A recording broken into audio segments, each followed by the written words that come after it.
សួស្តីអ្នកទាំងអស់គ្នាតើអ្នកកំពុងមានអារម្មណ៍ថាជីវិតរបស់អ្នកបានដល់ចំណុចទាបបំផុតហើយឬនៅ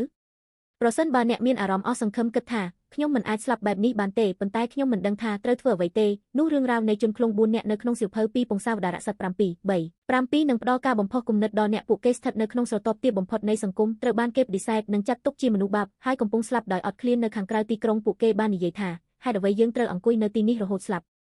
បើយើងចូលទីក្រុងយើងនឹងស្លាប់ដោយអត់ឃ្លានបើនៅទីនេះយើងក៏ស្លាប់ដែរចូលទៅជំរំរបស់ជនជាតិអារ៉ាមបើពួកគេអនុញ្ញាតឲ្យយើងរស់យើងនឹងរស់បើពួកគេសម្លាប់យើងក៏នឹងស្លាប់ហើយការសម្រេចចិត្តរបស់ពួកគេមិនមែនជាផែនការដ៏ល្អឥតខ្ចោះទេគ្រាន់តែជាជំហានដ៏អស់សង្ឃឹមសកម្មភាពតិចតួចបំផុត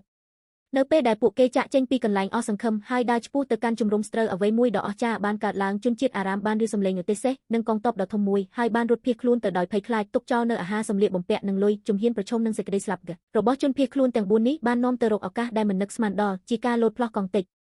ជីវិតរបស់អ្នកក៏ដូចគ្នាដែរប្រសិនបើអ្នកដឹងថាអ្នកមិនអាចរស់នៅបែបនេះបានទេប៉ុន្តែនៅតែស្ងៀមនោះឱកាសនឹងមិនមកដល់ទេការផ្លាស់ប្ដូរចាប់ផ្ដើមជាមួយនឹងសកម្មភាពតូចមួយដែលពោរពេញដោយភាពក្លាហានគឺជំហានមួយចេញពីភាពអស់សង្ឃឹម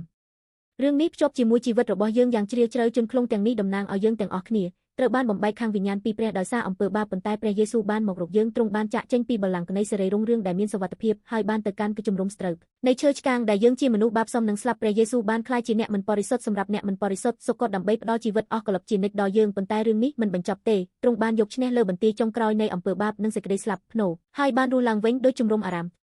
ត្រូវបានទុកចោលទេជាមួយនឹងទ្រព្យសម្បត្តិនៅពីក្រោយអំណាចនៃអំពើបាបនិងសេចក្តីស្លាប់ត្រូវបានបំបែកហើយជារង្វាន់នៃការប្រោះលោះក៏ដ៏អស្ចារ្យជីវិតអស់កលឹបជានិច្ចត្រូវបានរៀបចំសម្រាប់យើងសកម្មភាពក្លាហានតូចមួយរបស់អ្នកគឺសាមញ្ញសារភាពថាអ្នកមិនអាចរស់នៅដោយកម្លាំងផ្ទាល់ខ្លួនរបស់អ្នកហើយឈានជើងមួយជំហានដើម្បីទទួលយកព្រះយេស៊ូវគ្រីស្ទដែលបានសម្រេចអ្វីគ្រប់យ៉ាងនៅលើឈើឆ្កាងនិងបានរស់ឡើងវិញចាប់យកឱកាសដ៏ប្រាកដបំផុតនៃការលោតផ្លោះកង់តិចឆ្ពោះទៅរកជីវិតអស់កលឹបជានិច្ចនៅថ្ងៃនេះ